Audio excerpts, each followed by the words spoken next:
Hello friends, হাজির হয়ে গেছি আজ সন্ধ্যের একটি ছোট্ট মিনি ব্লগস নিয়ে। আজ খুব ইচ্ছা করছিল কোথাও একটা যাওয়ার, তাই চলে গিয়েছিলাম পাশেই একটি বজরংবলীর মন্দিরে।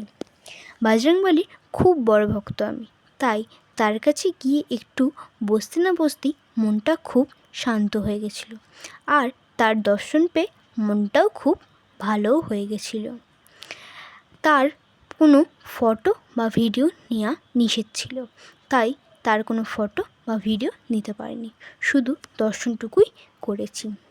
তারপরে খেতে ইচ্ছা গেল কিছু একটু স্পাইসি, তাই চলে গেছিলাম একটা HFC ক্যাফেতে।